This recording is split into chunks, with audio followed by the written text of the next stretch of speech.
सोचो भला करो भला। हमको हमारे बाबा से प्यारा मंत्र मिला, हमको हमारे बाबा से प्यारा मंत्र मिला। सोचो भला करो भला, सोचो भला करो भला।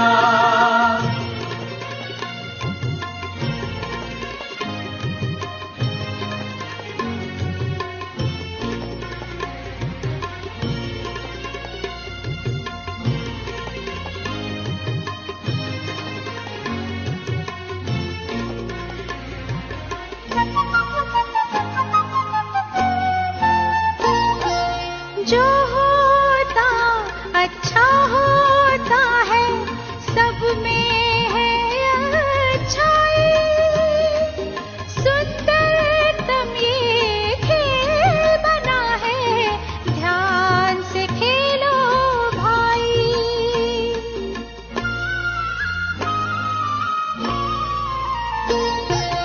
जो होता अच्छा होता है, सब में है अच्छाई। सुंदरतम ये खेल बना है, ध्यान से खेलो भाई। दोष न देना किसको प्यारे, हुआ भले का भला। दोष न देना किसको प्यारे, हुआ भले का भला। सोचो भला करो भला, सोचो भला करो भला।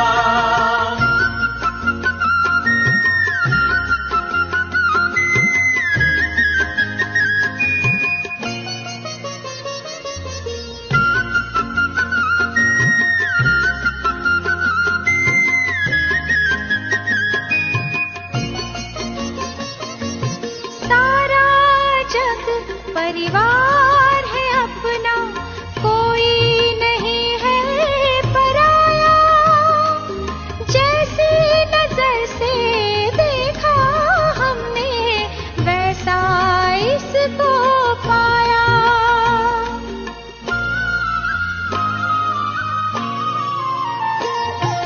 सारा जग परिवार है अपना, कोई नहीं है पराया। जैसी नजर से देखा हमने, वैसा इसको पाया।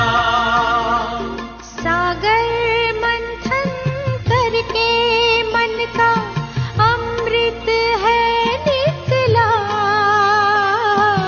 सागर मंथन करके मन का अमृत है निकला। सोचो भला करो भला, सोचो भला करो भला। सोचो भला करो भला, सोचो भला करो भला। ओम शांति। आज हम सभी निरसंकल्प होकर प्रभु उपहार रिट्रीट सेंटर में साल भर के लिए अपनी बैटरी को चार्ज करने के लिए आए हैं। आप सभी को देख करके हमें बहुत खुशी होती है कि आप ब्रह्मा बाप समान हैं, ब्रह्मा बाप के साथी हैं। ब्रह्मा बाप ने कोई शुरू से ही संन्यास नहीं कर दिया, त्याग नहीं कर दिया, घर नहीं छोड़ दिया, लेकिन घर में रह कर के ही सब कुछ किया, सब कुछ समेटा और सब कुछ बनाया। परंतु आज हम सभी जानते हैं विष्णु की पूजा होती है, ब्रह्मा की ग्लानि होती है। तो आप ये समझ लीजिए, कोई भी जो भी संसार में कोई कार्य करेगा, सबका दृष्टिकोण एक जैसा नहीं होता है। दृष्टिकोण चेंज होता है। तो इसलिए वो कोई ग्लानि करता है, कोई महिमा करता है, ठीक उसी प्रकार के। तो आज मैं आपको एक ऐसे दार्शनिक का जीवन वृत्तांत सुनाने जा रही हूँ। सच्चा, कहानी नहीं, कहने में कहानी आता है लेकिन सच्चा सुना रही हूँ। आपने नाम सुना होगा कि 18वीं सदी की बात है। एक यूनान में दार्शनिक होकर के गया है अरिस्टो नाम का। तो वो बहुत बहुत महान चिंतक था, लेकिन कभी खुश नहीं रहता था, परंतु कभी किसी के साथ में अपना वो भी नहीं कहता था कि अपने जीवन का जैसे वर्णन करते हैं ना कि भाई ऐसा है ऐसा है, कभी अपने जीवन का वर्णन नहीं करता था। उसकी स्त्री इतनी गाली देती थी, इतनी गाली देती थी, उसकी निंदा करती थी। उसने अपनी आत्मकथा में लिखा, बहुत अच्छा हुआ मेरी जीवन साथी मेरी इतनी निंदा करी जिसने मुझे दार्शनिक बना दिया। जो वो बोलती थी वो मैं सोचता था, इसे बोल रही है क्यों बोल रही। मैं कभी डिस्टर्ब नहीं होता, मैं सोचता। इसीलिए लास्ट में जब उससे प्रश्न पूछा, उसके शिष्यों ने प्रश्न पूछा, आप किस चीज को चुनेंगे? तो उसने कहा, ना मैं गृहस्थ को चुनूंगा, ना मैं सन्यास को चुनूंगा, मैं किसको चुनूंगा? बड़ा अच्छा बात है, मुझे गृहस्थ नहीं चाहिए, मुझे सन्यास नहीं चाहिए, मैं मौत को चुनूंगा। क्यों चुनूंगा मौत को? ये शरीर वाली मौत नहीं, उसको तो बाबा जैसे हमें जीते जी मरना बोलते हैं, वो तो उनको समझाना नहीं आएगा ना उन दर्शन शास्त्र वालों को। बाबा ने तो हमें कितना अच्छा बोला, जीते जी मर जाओ, उसमें सारी बातें आ गई, संबंध, संस्कार, संसार सब आ गया। तो उसने बोला मुझे मौत क्यों चाहिए, मैं ये सब महिमा और अपमान सुनने से परे होना चाहता, और ये तभी हो सकता है जब मैं मर जाऊं। तब उसने एक बहुत अच्छी बात बोली, दो मार्ग चलेंगे, चलेंगे है नहीं, दो मार्ग चलेंगे, एक संकल्प का, एक समर्पणता का। आज बाबा को देखो, हमें दो ही मार्ग दिए बाबा ने। संकल्प करो मैं हूं कौन, मैं आदि में कौन था, मध्य में क्या बना, अभी अंत में भी मैं कहाँ हूं, किसके सामने हूं। कितना बढ़िया आज बाबा ने रियलाइज किया। तो दुनिया में जितने भी संन्यास हुए हैं, जितने भी वैरागी हुए हैं, जितने भी मनीषी हुए हैं, जितने भी विदुषी हुए, उन्होंने एक ही रास्ता चुना, या तो संकल्प का या समर्पणता का। लेकिन दोनों में से कुछ, कभी संकल्प पूरा मालूम नहीं, समर्पणता पूरा मालूम नहीं। लेकिन थैंक्स बाबा, जो हम जैसे, ना हम कोई दार्शनिक है, ना हम कोई सन्यासी है, ना हम कोई राजा है, कैसे साधारण बच्चों को पकड़ करके, मना ले करके राजयोग की शिक्षा दी। उस राजयोग की शिक्षा में दोनों चीज आ जाती है। दुनिया के जितने भी त्याग या संन्यास या वैराग है, या तो संकल्प पर आधारित है या तो समर्पणता पर आधारित है। राजयोग की तपस्या संकल्प और समर्पणता दोनों की है। आपने अगर मैं को समर्पण नहीं किया, आप राजयोगी बन नहीं सकते। और आपने अगर ये संकल्प नहीं किया, मुझे बाबा जो कहता है वो मुझे करके दिखाना है, आप सफल नहीं हो सकते। सफल भी होना चाहते हो, सफल भी होना चाहते हो ना, और बाबा का पूरा बनना भी चाहते हो, तो क्या करना पड़ेगा? हमें एक चीज को अस्वीकार करना होगा और एक चीज को स्वीकार करना होगा। अब किसको अस्वीकार करें, किसको स्वीकार करें, वो हमें समझना होगा। हमें महिमा को अस्वीकार करना होगा। क्यों? निंदा को स्वीकार करना होगा।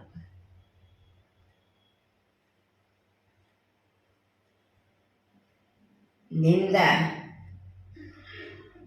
मेरा आत्मविश्वास जगाती है। निंदा मेरी दृढ़ता की शक्ति को बढ़ाती है। निंदा मेरे निश्चय को बढ़ाती है। निंदा मेरी महसूस करने की शक्ति को बढ़ाती है।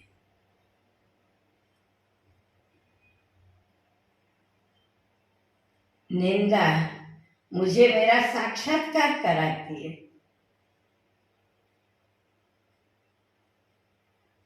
निंदा मुझे मरना सिखाती है। निंदा मेरे अंदर कुछ करके दिखाने का जुनून सिखाती है। हमने भगवान की कितनी निंदा की, करी महिमा समझ के, निंदा समझ के नहीं करा, करी महिमा समझ के, लेकिन की तो निंदा ना। भगवान ने क्या किया?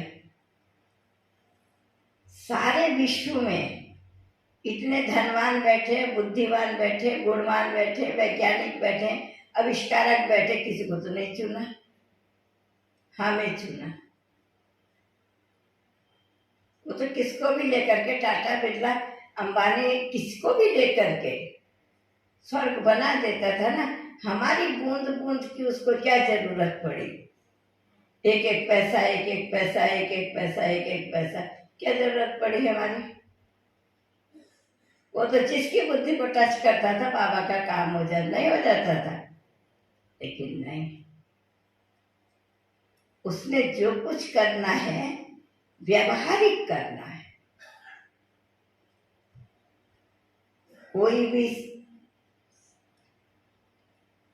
सवाल, ये पहाड़ा जो बच्चे जो पढ़ते हैं, कोई भी मैथमेटिक कहाँ से शुरू होता है? इकाई से शुरू होता है ना। ठीक हमारे जीवन का भी मैथमेटिक मैं से शुरू होता है, इकाई से, एक से शुरू होता है। मैं में सबसे पहले हमें प्यारा क्या लगता है? महिमा। और खराब क्या लगता है? निंदा। नहीं, सोचो, विचार करो। बाबा की निंदा करी, बाबा ने क्या कहा? माँ बाप को परेशान किया, माँ बाप ने क्या किया? टीचर को हमने कुछ बात पढ़ने गए स्कूल, कुछ बात मानी, कुछ नहीं बात मानी, क्या हुआ? उन्होंने तो हमें योग्य बनाकर समाज में छोड़ा ना। आप सब बेहद के सन्यासी हो, राजयोगी हो, राज ऋषि हो, लेकिन घर में बैठे हो आराम से, परिवार को चला रहे हो, व्यापार कर रहे हो, नौकरी धंधा कर रहे हो, अपने मर्जी का खा रहे हो, अपने मर्जी का पहन रहे हो, लेकिन वो बेहद के सन्यासी। बाबा देख रहा है आराम से। हमें संगम पर सबसे बड़ा त्याग है। कोई हमारी महिमा करता है, उसको आप स्वीकार मत करो। आप जब ज्ञान में नहीं आए थे, जो आज आपकी महिमा करते हैं, वो महिमा कभी आपकी हुई थी? पूछो अपने आप से। आज आप किसी ऑफिस में जाते हैं या कुछ बिजनेस करते हैं, सब आपके पास ही सामान लेने के होंगे कि ये ज्ञान योग करता है, ये ठगेगा नहीं, ये झूठ नहीं बोलेगा, इसलिए आते ना आपके पास। ये महिमा आपको किसने दिया? जो भी आपको आज बाबा के बनने के बाद महिमा मिलती है, वो महिमा बाबा को दे दो। याद करो उस हाथी को, आपने हाथी देखा होगा, जंगल का हाथी को पाल के महावत उसको शहरी बना देता है। जब वो शहर में लेके चलता है, हाथी को सबसे ज्यादा केला प्यारा होता है, बहुत प्यारा है उसको केला, सब में से, सब चीजों से। लेकिन ज्यादातर लोग उसकी सूंड में केला ही देते हैं। मालूम होता है लोगों को, ऊपर उसके महावत बैठा होगा, हाथी को चलाने वाला उसका मालिक, वो क्या करेगा? सूंड में केला ले लेगा, किसको दे देगा? ऊपर दे देगा, उसका मालिक उसको देगा तो वो स्वीकार करेगा, लेकिन वो नहीं खुद खाएगा, खुद अपने आप नहीं खाएगा। इसलिए भगवान से ज्यादा आपकी कोई महिमा कर सकता है? विचार करो, मनुष्यों की महिमा को स्वीकार नहीं करो, वो आपके अहंकार को जन्म देगी, वो आपके अभिमान को जन्म देगी, आपके सम्मान को ठेस पहुंचाएगी। आपका सम्मान है निर्माणता, उपरांता, न्यारापन। तो आपको चाहिए इन सबको ठेस पहुंचे, इन सब का अस्तित्व कम हो गई, आपको चाहिए? नहीं चाहिए आपको। तो हमेशा याद रखो, मनुष्यों द्वारा मिली हुई महिमा को अगर स्वीकार करोगे तो क्या होगा? कभी उन्नति नहीं होगी।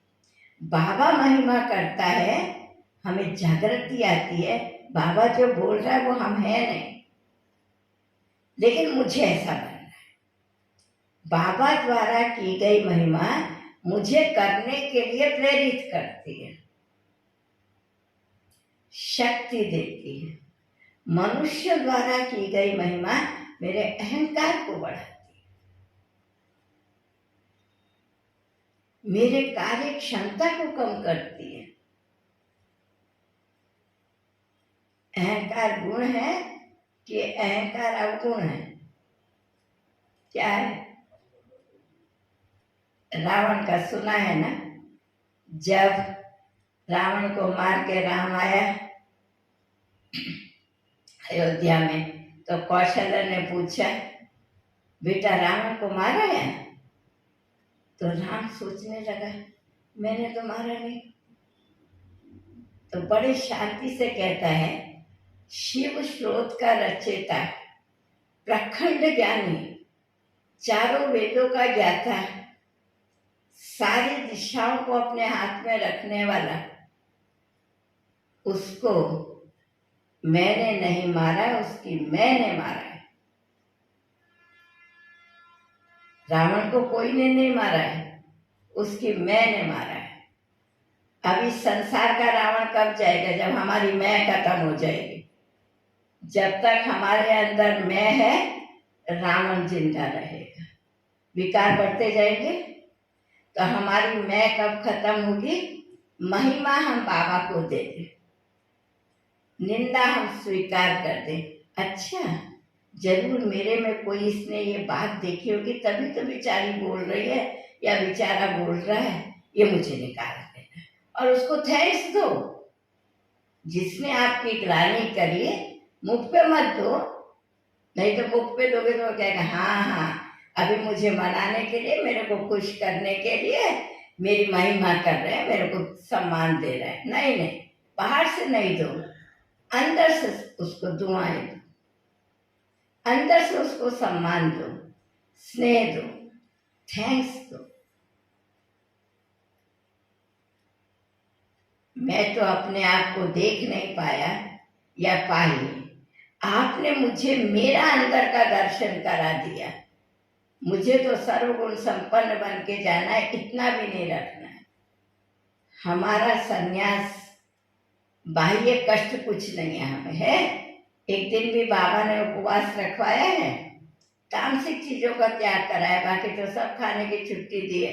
कोई रविवार, सोमवार, मंगलवार कुछ भी नहीं, जिस दिन जो चाहिए सो खाओ, लेकिन इच्छा वश और आसक्ति वश नहीं।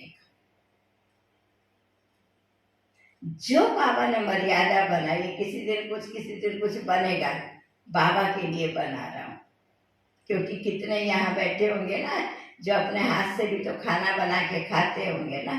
कुमार नहीं है, लेकिन अदर कुमार भी अपने हाथ से होंगे बैठे हुए, जो अपने हाथ से खाना बना के, कहाँ बाहर नौकरी में रहते, परिवार नहीं है तो क्या करेंगे, अपने हाथ से ही बना के खाते होंगे ना। परिवार कहीं और होगा, आपकी नौकरी कहीं और होगी, तो आपको कौन खाना बना के देगा? आप खुद खाओगे। तो बाबा ने हमें संन्यास के मार्ग के कष्टों से बचा दिया। सन्यासी नहीं, बेहद का सन्यासी बना दिया। लेकिन याद रखो, अभी तक जितने भी संन्यास हुए हैं, या तो समर्पणता के या तो संकल्प के, बस हमारा राज्य की जो साधना है संकल्प और समर्पणता की, दोनों की। आप ही समझ लो, संकल्प वह करो जो बाबा ने मुझे दिया है, समर्पण वह करो जो बाबा मुझसे चाहता है। यही संपूर्णता का क्या है? मंत्र है, विधि है। आपकी भक्ति है ना संपूर्णता की ओर। कैसे संपूर्ण बनोगे? संकल्प वह करो जो बाबा ने मुझे दिया है, समर्पण वह करो जो मेरे पास ऐसा है जो बाबा नहीं चाहता है, वो समर्पण करो। इस पर मैं, कितना कठिन था संन्यास, कितना कठिन था। बाबा ने तो वो सब कष्ट हमें नहीं दिए। थोड़ी सी बात में सारी बाबा की महिमा धुल जाती है, 4 पेज की मुरली भूल जाती है, वरदान भूल जाता है, स्लोगन भूल जाता है। मुरली क्लास के बाद किसी ने कान में आके कह दिया, भाई आज बहन जी आपके लिए उस भाई से ऐसे बोल रहे थे। वो तो मुरली 4 पेज की कहाँ चली गई, मीठे बच्चे पता नहीं कहाँ चला जाता है, वो वरदान कहाँ चला जाता है, फिर तो पूछो ही नहीं। वो ठीक है स्थिति, ठीक है स्थिति, भाई ठीक है। आप मेरे से आके पूछो ना। अच्छा मैंने कहा भी होगा, चलो मैं झूठ बोलूंगी आपको क्योंकि आपकी स्थिति बिगड़ रही है, लेकिन कहा भी होगा तो किसी अर्थ से कहा होगा ना, दूसरे के कल्याण के लिए कहा। अगर बाबा ने हमको सीट पर बिठाया है तो जिम्मेवार वो है। कुछ बुद्धि देके भी, हमारी बुद्धि ने, उसने तो कुछ बुद्धि देके बिठाया होगा, हमें बुद्धिहीन बना के तो नहीं बिठाया है। और हमारा जिम्मेवार वो बैठा है। हमारा सन्यास ये पल पल का है, पग पग का। लेकिन पहले कैसे सन्यास होता था? बहुत, जब जिस समय ये लामा धर्म शुरू हुआ, जिस समय धर्म की शुरुआत बता रही हूँ, कितना कठिन था लामा बनना उस समय।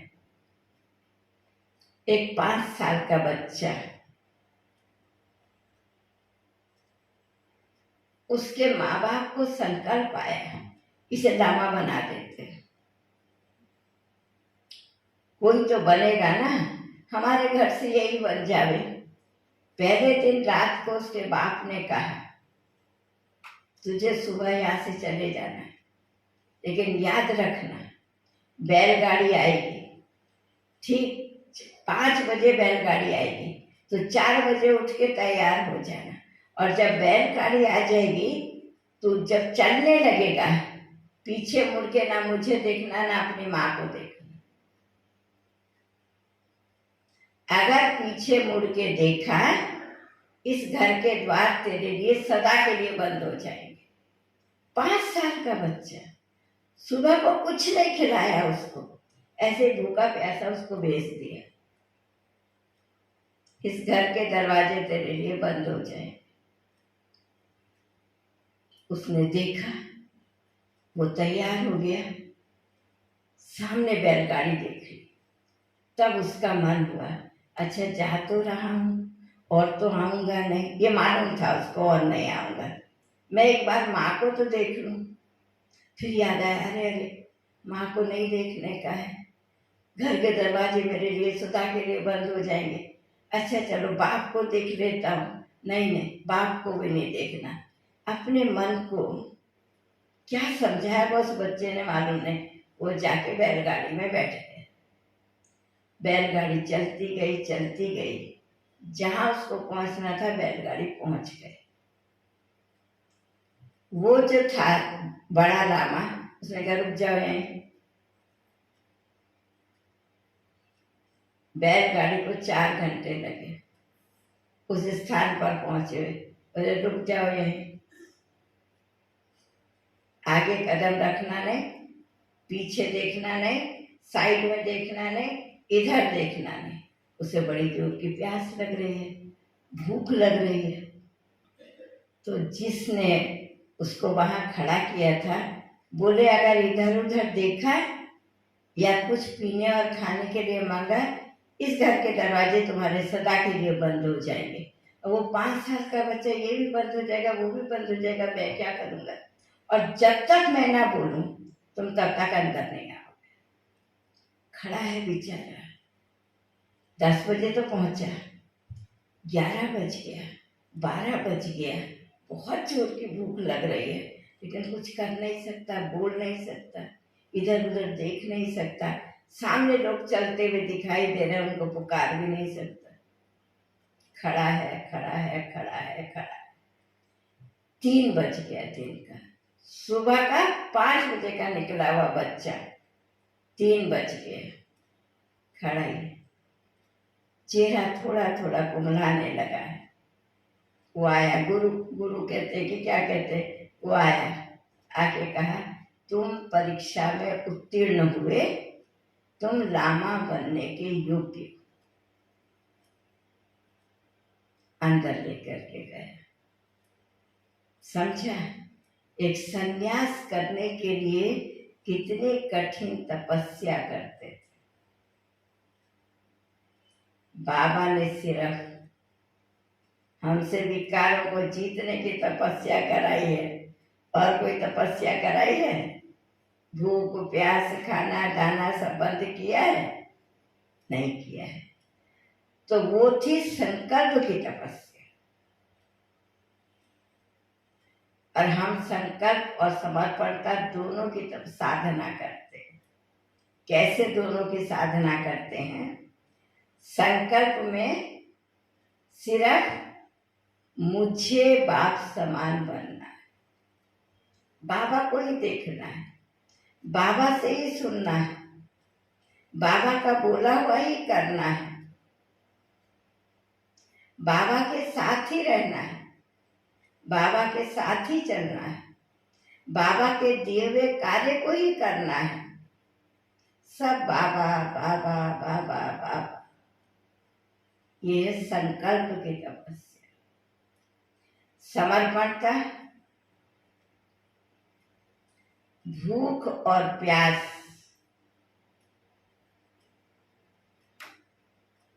सेवानुसार, आवश्यकता अनुसार। यज्ञ की स्त्री में सुना है ना, दादी जानकी को जयपुर के एक बहुत बड़े व्यापारी, बहुत धनाढ्य व्यापारी, वो माउंट में किसी काम के लिए आया हुआ था। दादी जानकी थी, बाबा को मम्मा नहीं थी, मम्मा बाहर गई हुई थी। बाबा को पता चला जयपुर, जयपुर माना ये उड़ीसा जयपुर नहीं, राजस्थान जयपुर। वो तो आबू के कितना नजदीक है, तो आबू में तब तक सेवा नहीं हुई थी। तो बाबा को किसी ने बताया कि कोई व्यापारी आया है और यहाँ समझना जानना, माना यहाँ के गुरु जी से मिलने जाना। तो बोला जाओ जनक को भेज दो।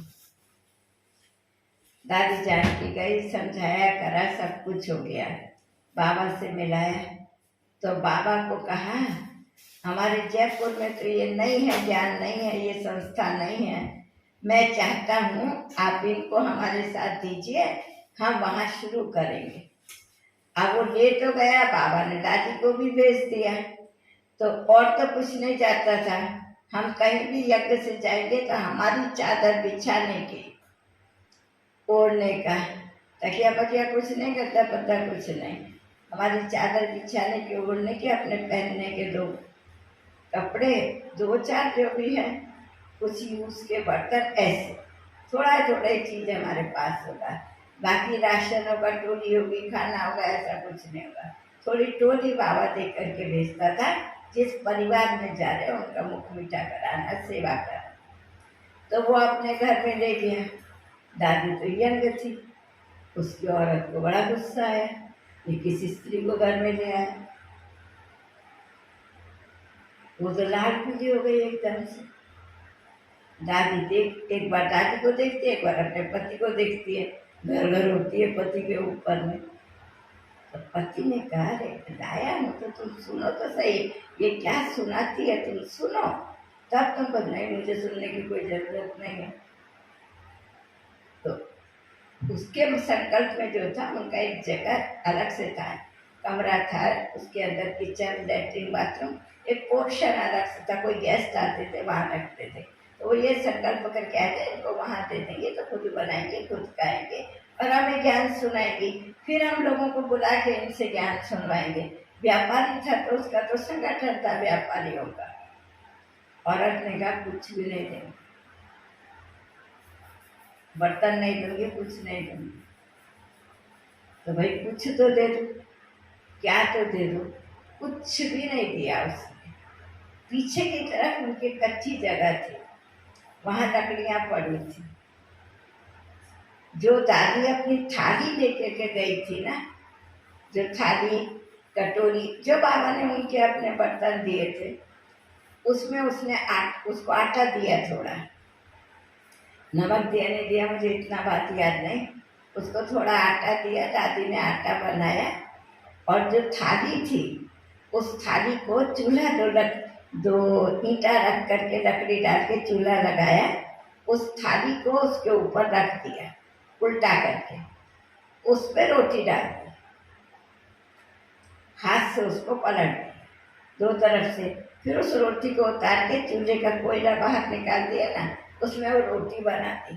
ना घी है, ना तेल है, ना नमक है, ना मिर्ची है, ना सब्जी है, ना कुछ, ना अचार है, ना कुछ भी नहीं है।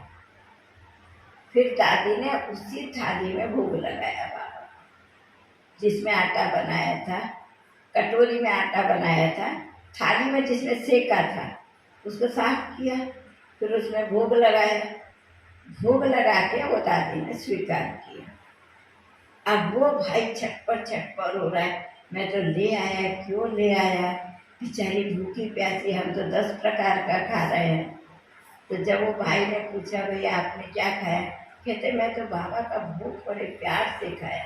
तो समझा अपने साथ कुछ लाई होगी, लेकिन जो टोली लाई थी वो पहले परिवार को खिला दी।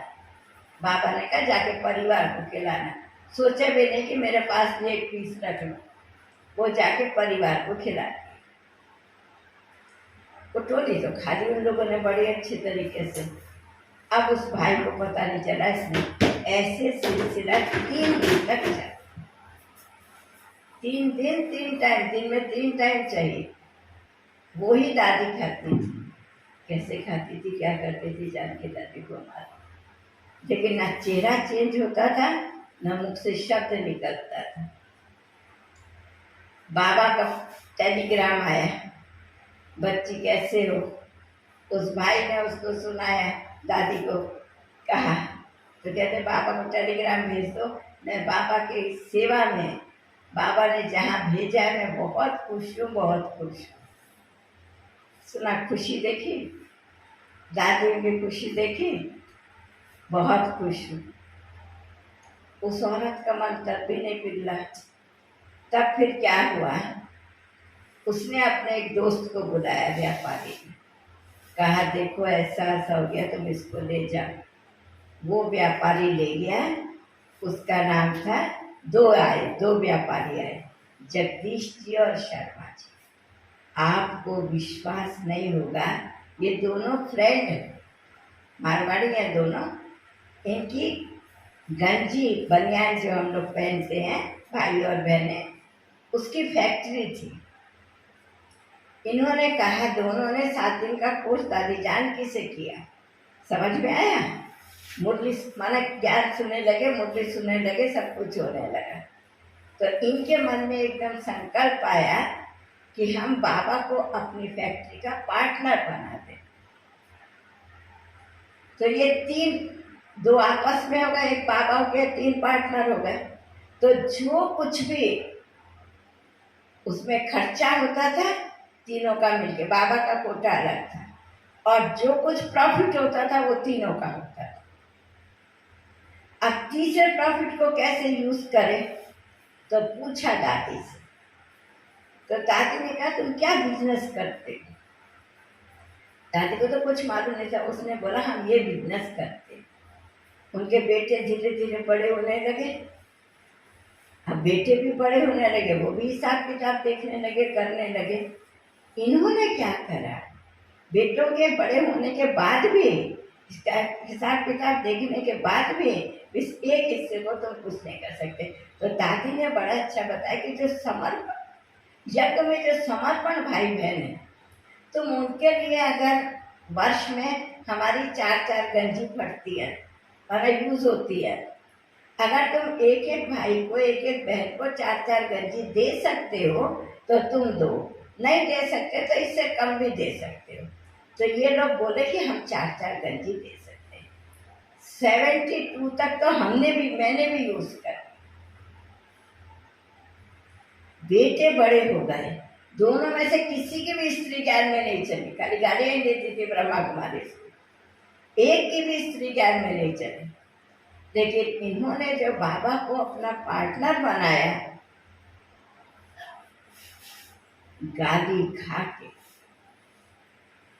सहन करके, लेकिन बाबा को अपने फैक्ट्री से पार्टनर के बिना निकाला नहीं, छोड़ा नहीं। बच्चों ने इनकी कारें रख दी, इनको कार की सुविधा नहीं थी, सीट मना, जनरल में तुम जाके जर्नी करो, इनको स्लीपर या फर्स्ट क्लास का नहीं दिया, फ्लाइट की तो बात छोड़ो, सब कुछ नहीं दिया, लेकिन ये हंसते रहे।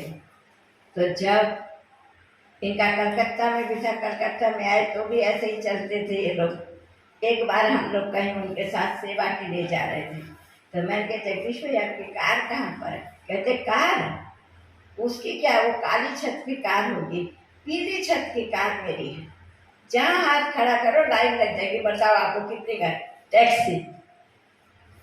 उसको बिल्कुल नहीं कि मुझे गाड़ी नहीं देते, मैं इतना धनवान हूँ, जहाँ हाथ खड़ा करो लाइन लग जाएगी। माना इतना बाबा पर निश्चय। बच्चों ने कष्ट दिया, स्त्रियों ने साथ नहीं दिया, लेकिन अपना जो प्रतिज्ञा कर लिया कि बाबा को मैंने पार्टनर बनाना ही है। एक चीज के 3 हिस्से होंगे, एक हिस्सा बाबा को, बहुत बहुत लंबे समय तक।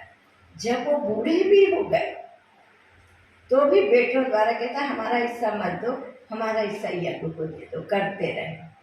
लेकिन जब वो मर गए, बेटों ने बंद कर दिया। लेकिन बेटों के मन में एक आस्था रह गई, एक विश्वास रह गई।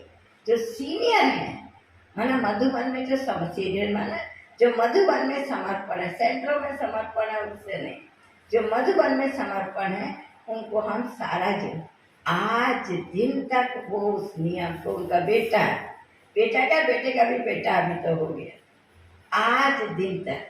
तो संकल्प शक्ति जिसमें समर्पणता हो, सच्चाई हो, मैंपन ना हो, बाबा बाबा हो, वो कितने लंबे समय तक चलता है।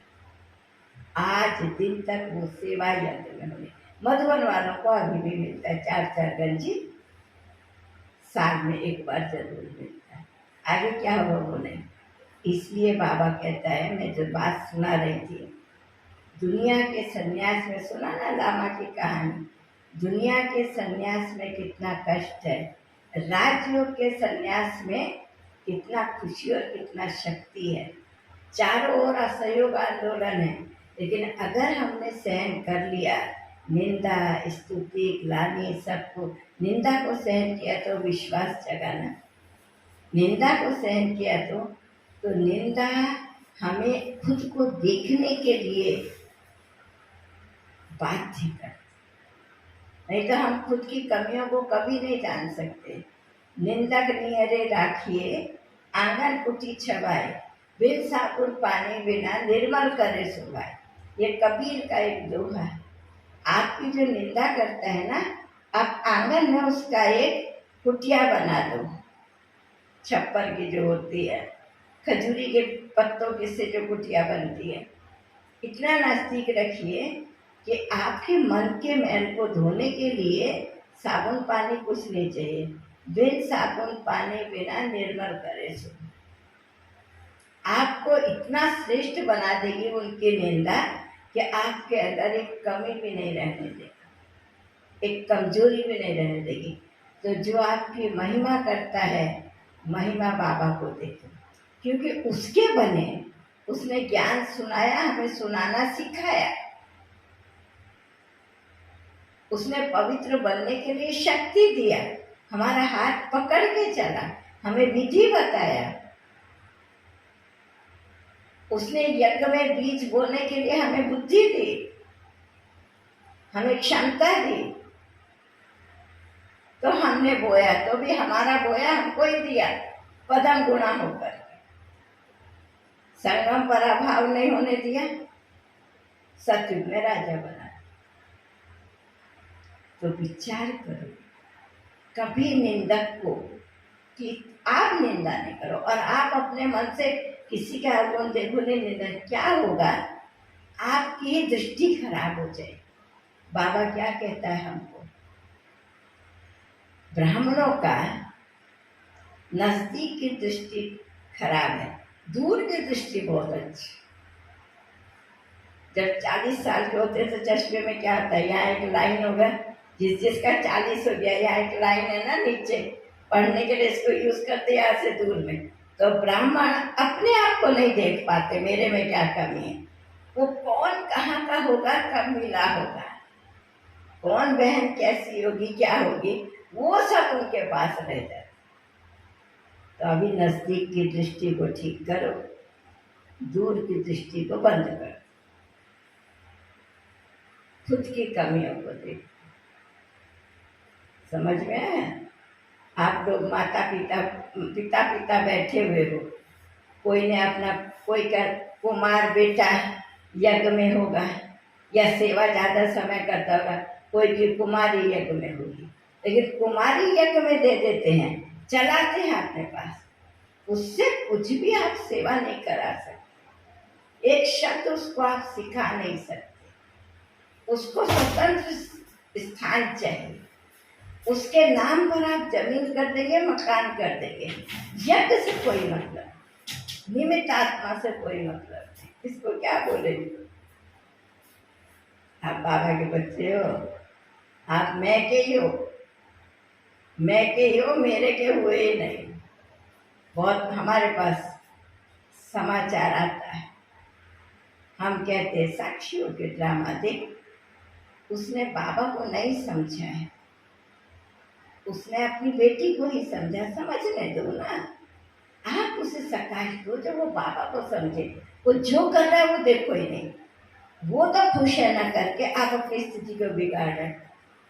बाबा वो बेटी को बाबा का समझ करके कर रहा है, लेकिन कर रहा है बेटी के नाम पर, जमीन बेटी के नाम पर होगा, पैसा बेटी को देगा, सब कुछ वो करेगा, तो आप डिस्टर्ब मत।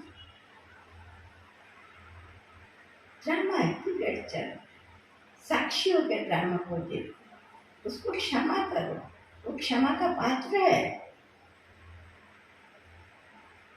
समझ में? एक स्थान से उठा के दूसरे स्थान ले जाएंगे, यहाँ ठीक नहीं, वो बहन ठीक है, क्या क्या क्या क्या करते, कितना घमसान करते हैं, पूछो नहीं। बाबा कहता है सबसे पहले गीता का लास्ट का समय हो गया, लास्ट का पॉइंट है बाबा का। गीता समाप्त कहाँ हुई? नष्टो मोहा समृद्धि लब्ध। जब तक महिमा को स्वीकार करते रहेंगे तब तक निंदा को सुन नहीं सकेंगे, और जब तक निंदा को सुन नहीं सकेंगे समृद्धि लब्धा हो नहीं सकेंगे, और जब तक समृद्धि लब्धा हो नहीं सकेंगे नष्टो मोहा बन नहीं सकेंगे, और जब तक नष्टो मोहा नहीं बने तब तक अंत मते सुगते हो नहीं सके। अंत में कौन याद आएगा? फलाने ने ऐसे बोला था, बहन ने ऐसे बोला था, भाई ने, ये सब कचड़ा याद है। ये कचड़ा लेके जाना है, आपने लेके जाना है, ना सुनो ना सुनो, आपके मन में कुछ उसको दे दो ना। हाथी की तरह महावत को दे दो, वो तो सब सुनने के लिए, सब लेने के लिए तैयार बैठा है ना। हमारा महावत कौन है? शिव बाबा। तो जो कुछ भी आपके पास आया ना अपने पास रखो, लेकिन वो अपने पास रखो जो आपको परिवर्तन करना, वो रखो अपने पास। देखो अगर मेरी कमी है तो छोड़ दो, अगर कमी नहीं है तो उसको दे दो। तो हाथी जितनी बुद्धि तो धारण कर सकते हो कि नहीं कर सकते?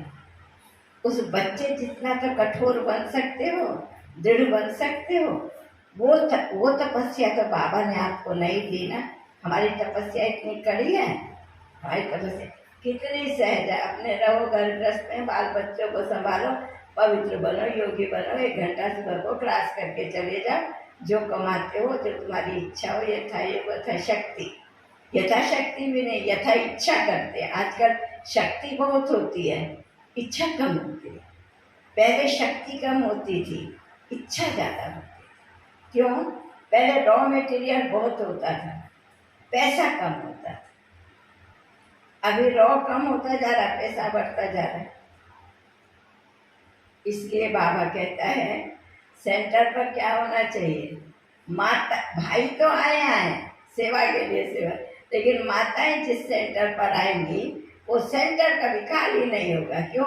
माताएं कभी भी खाली हाथ नहीं आएंगी सेंटर में। गठरी पोटली बांध के कुछ भी लेकर के आएंगी। मधुबन जाती थी ना, ऐसे ही जाती थी, सब जाके बाबा के पास रखेंगे।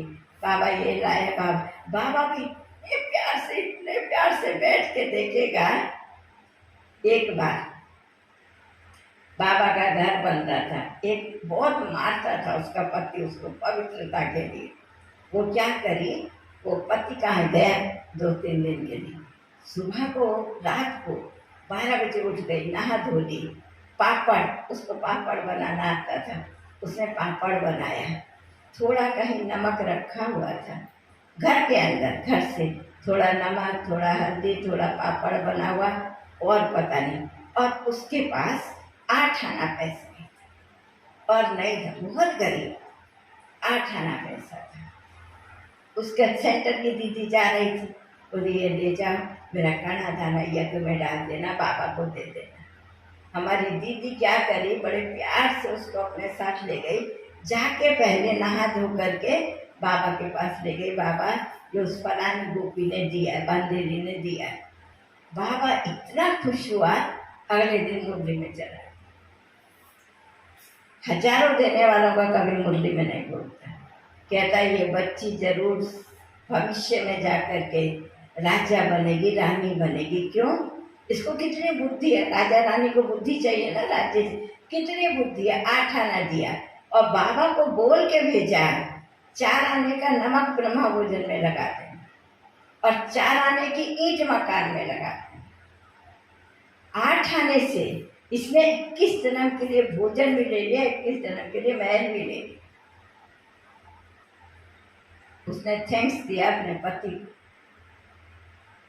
अगर मेरा पति मुझे इतना कष्ट नहीं देता था तो मैं तो कितना उठा के भेजती थी। बाबा क्या मुझे याद करता था? क्या मुरली में नाम बोलता था? बाबा की बुद्धि में क्या मैं रह जाती थी? थैंक्स उसको जिसने मुझे इतना सताया, जो मैंने 4 आना ही भेजा और नमक। और बोला नमक क्या करना बाबा, इस नमक को ब्रह्मा भोजन में डाल। 21 जन्म के लिए महल भी मिल गया और अन्न भी मिल गया। और क्या चाहिए? और कुछ चाहिए? तो हमेशा याद रखो। क्या याद रखो? करण करावन, वो करा रहा है, उसने दिया है।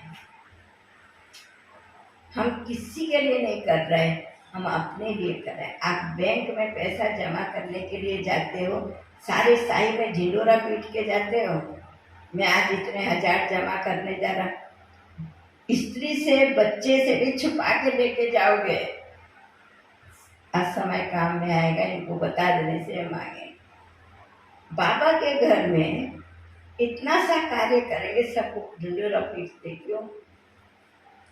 महिमा की इच्छा मत रखो, निंदा को स्वीकार करो, बिना परिश्रम के मूर्ति बन जाओ।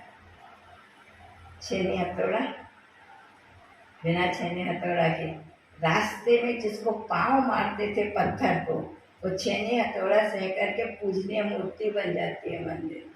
उसके लिए कितना बड़ा घर बनाते हैं, उसकी कितनी विधि पूर्वक सेवा करते हैं। तो आप सब यहाँ किस लिए आए? चैतन्य और जड़ दोनों ही मूर्ति बनने के लिए आए। सतयुग में राजा बनोगे, द्वापर से इष्ट बनोगे, वहां भक्तों द्वारा पूजा होगी, यहाँ राजा द्वारा सम्मान होगा। नहीं चाहिए, नहीं चाहिए, खाली यहाँ का ही चाहिए भाई? सारे कल्प का चाहिए कि संगम का चाहिए? हाँ, तो संगम की ना निंदा महिमा स्वीकार करना, ना निंदा से दुखी हो। निंदा को बांटना नहीं सारे में, निंदा जिसने करी उसको स्वीकार करो और चेक करो। मुझे चेंज होना है, चेंज नहीं हो, आप स्थान चेंज कर दो, बैंक चेंज कर दो, क्या क्या क्या क्या कितना धंधा कर सकते हैं। यही हमारा लास्ट का पेपर, यही लास्ट का पेपर है। क्या पेपर? लास्ट में हमें किसको स्वीकार करना है? महिमा उसकी है, कमजोरी मेरी है, मैंने निकालना है, बाप के समान बनना। ठीक नहीं? तो आप सब एक एक दार्शनिक हो, क्योंकि बाबा ने सारा दर्शन 84 जन्मों का, तीनों लोकों का, तीनों कालों का सारा राज आपको खोल के दे दिया। अब इस राज का स्वरूप कैसे बनो, त्रिकालदर्शी कैसे बनो, आप त्रिलोकीनाथ कैसे बनो, वो रोज बैठ के पढ़ा। रोज आप में एक मूर्ति तैयार करना ना। मूर्तिकार कौन है? कौन है मूर्तिकार? हाँ, वो इतना बड़ा मूर्तिकार है जो एक की मूर्ति नहीं मिलती दूसरे से। कितना बड़ा मूर्तिकार है। तो मुझे वह मूर्ति तैयार होनी है। कैसी मूर्ति तैयार होनी? मैं कैसी मूर्ति बनना चाहता हूँ? जो बाबा की रचना को वाहवा करे, मेरी नहीं, कलाकार को, मूर्तिकार की वाहवा करे। समझ में आया? मूर्तिकार की, मुझे मेरी वाहवा नहीं चाहिए, मेरी महिमा की इच्छा नहीं रखो, नहीं तो ग्लानि को स्वीकार नहीं कर सकेंगे और अंदर हमारी कमियां रह जाएगी। महिमा उसकी है, ग्लानि मेरी है। क्यों? मेरे पूर्व जन्म के किए हुए विकर्मों द्वारा तैयार जो मेरे संस्कार हैं, उनमें कमियां हैं, वो मुझे यहाँ ही निकालनी। महिमा मुझे सारे कल्प मिलेगी, प्रजा द्वारा, भक्तों द्वारा। और अभी भगवान बैठ के महिमा कर रहा है। और कितनी महिमा चाहिए बोलो? और चाहिए? यही लास्ट पुरुषार्थ है जो हमारे संपूर्ण बनने में क्या कर रहा है? देरी कर। समय नहीं है, संपूर्णता के शिखर पर पहुंचना है। और अभी अगर ग्लानि नहीं सहन कर सकेंगे तो पहली सीढ़ी भी नहीं चलेगी। राजयोगी का पहली सीढ़ी है ग्लानि को स्वीकार करो, खुद ग्लानि होगी। सुना, एक बार मम्मा के पास कोई भाई आया, बहन की बहुत ग्लानि करा। एक दिन करा, 2 दिन करा, 3 दिन करा। मम्मा सुनती रही। मम्मा आप सुन लेते हो, बोलते कुछ भी नहीं, वो अभी भी वैसे के वैसे चलती है। मम्मा मुस्कुराई, ठीक है। उसने पहली सीढ़ी चढ़ ली। आप भी भैया पहली सीढ़ी चढ़ जाओ। और ना ये समर सेंटर में आ गई, ये भी नहीं है, ऐसी भी है, ऐसी है, ये भी नहीं छोड़ा, ये भी नहीं छोड़ा। कितने सारी बात मम्मा को बोला उसने, एक बहन के बारे में। मम्मा ने कहा ठीक है, वो तो देह के संबंधों को छोड़ के आई है ना, अपने माँ बाप को छोड़ के आई है ना। पहली सीढ़ी है देह के संबंध, दूसरी सीढ़ी है मान अपमान, और तीसरी सीढ़ी है कौन सी? तीसरी सीढ़ी है नष्ट मोहा से वृद्धि करता है। तो वो तो पहली सीढ़ी चढ़ गई ना। आप भी पहले लौकिक को छोड़ के समर्पण हो जाओ, पीछे देखेंगे इस पे। आप तो पहले आ जाओ, वो क्यों समर्पण होने लगे?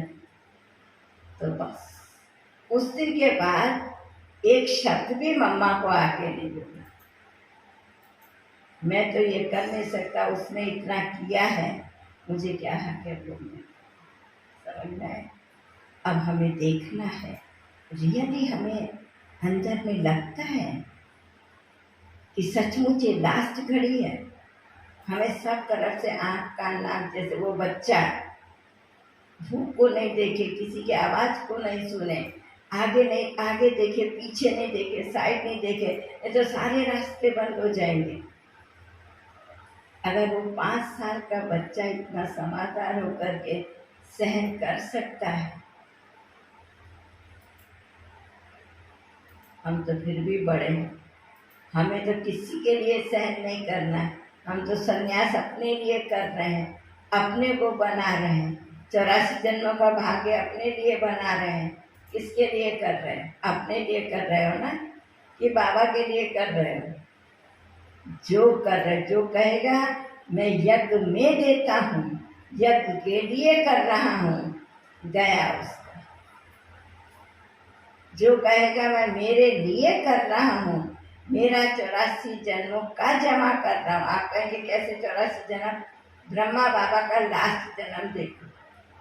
बाबा एक साधारण परिवार में जन्म लिया, लेकिन बुद्धि नारायण वाली, माना आदि वाली, सबसे अच्छी बुद्धि के बल पर वो राजाओं से भी राजा हुए। संस्कारों अनुसार, धन अनुसार, त्याग दान अनुसार, भक्ति अनुसार सब नंबर राजा से ज्यादा दें।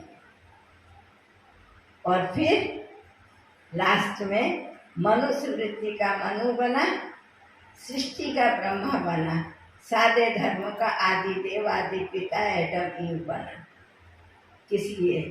दुनिया भर की निंदा से, कच्ची निंदा दुनिया भर। लेकिन बाबा कभी विचलित नहीं हुआ। या दूसरों ने कहा बाबा हम केस करेंगे, माना बाबा की लौकिक बेटी हमारी जोन की इंचार्ज, बाबा मैं इस पे पेश करूँ, तो बाबा ने कहा ये अबोध है।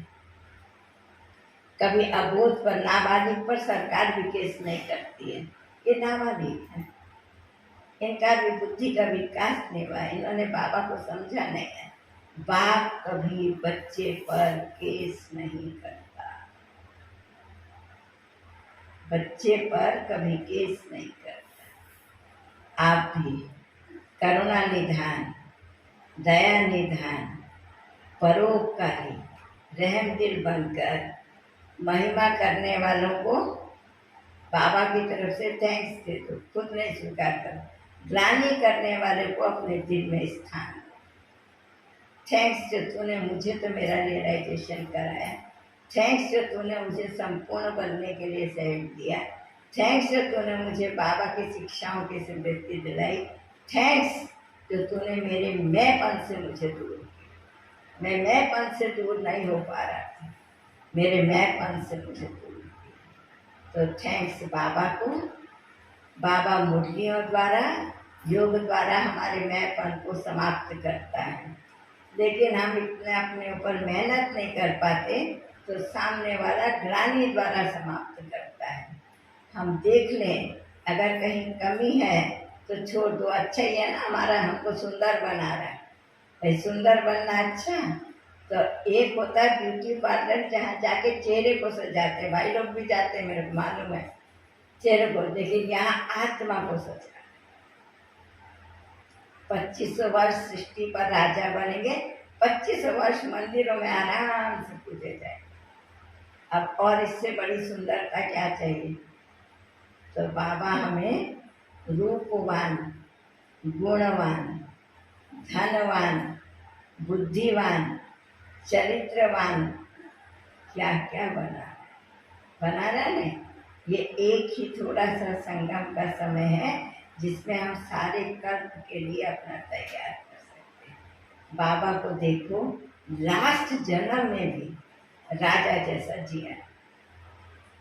माँ बाप की संपत्ति नहीं मिली, ठीक नहीं, माँ बाप का प्यार और संरक्षण भी, जल्दी चले गए वो लोग। बुद्धि के बल पर, प्रभु भक्ति और प्रभु शक्ति के बल पर देखो प्रजापिता बन गए। हमें तो बाबा ने ब्रह्मा कुमार बनाया, बाबा तो पुरुषार्थ करके ब्रह्मा बना है। हमें तो बाबा ने ब्रह्मा कुमार बनाया कि ब्रह्मा कुमारी बनाए हैं। सेंटर खोले, इतने चित्र बनाए, इतने साधन बनाए। पहले कोई भट्टियाँ नहीं थी, कोई धारणा क्लास नहीं थी, कोई चित्र नहीं था, कुछ नहीं था। ये दादियाँ तैयार हो गई। हमें इतनी सारी चीजें मिली हैं, हम तैयार नहीं होते क्यों? कुछ नहीं। बाबा ने क्या कहा, रोज एक बात अपने लिए रख, रोज एक कमी अपनी बांटनी। एक ले लो, एक छोड़ दो, एक ले लो, एक छोड़ दो। आप बिजी हो जाओगे, आपको किसी का सुनने, आपके कान में किसी की आवाज भी नहीं सुनाई देगी और आपके आंखों के आगे कोई दिखाए। जब हम बिजी होते हैं, कुछ सोच के रोड पर जाते हैं, हमें कोई चित्र या साइड में से कोई निकल गया, पता चलता है? नहीं पता। इतने अपने में बिजी हो जाते। लेकिन अभी हम बिजी नहीं होते, थोड़ा फ्री रख देते अपने आप। आज से फ्री रहना छोड़, बिजी रहना सीख। स्वयं में, विश्व कल्याण में, यज्ञ सेवा में, तीन चीज में, प्रकृति को सतो प्रधान बनाने में, किसी ना किसी में। बाबा ने कहा ना, मायाजीत बनने का सहज साधन सेवा में अपने को बिजी कर दो। सुना ना आज की मोदी का पार्टियों की मुलाकात में, सुना ना बाबा की बात, ठीक नहीं? चलो अभी बाबा के पास महिमा का जो संस्कार है ना, महिमा अच्छी लगती है, उसको दे दो। अभी योग में बैठ के कोई मेरी कमी मुझे बताता, प्यार से स्वीकार कर दो और खुद भी देख करके उसको निकालते जाओ। याद रखो, राजयोग का मार्ग जितना सहज है, उतना संकल्प और समर्पणता दोनों की साधना है। साधन बाहर कुछ नहीं है राजयोग के लिए, लेकिन साधना बहुत।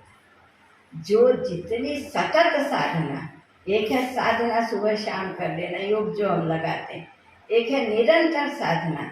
निरंतर साधना अपने पुराने संस्कारों को मिटाना और अनादि और आदि संस्कार, ये हमारी सतत साधना है।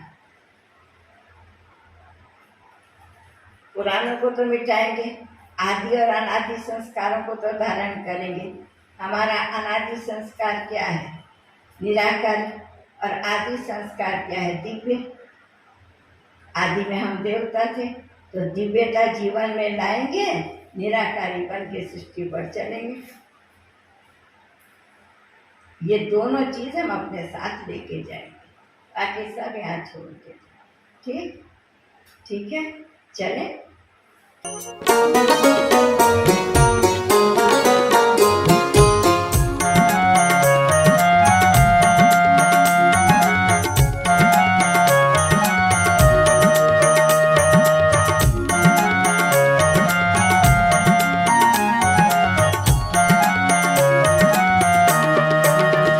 उपकार करो, उपकार करो।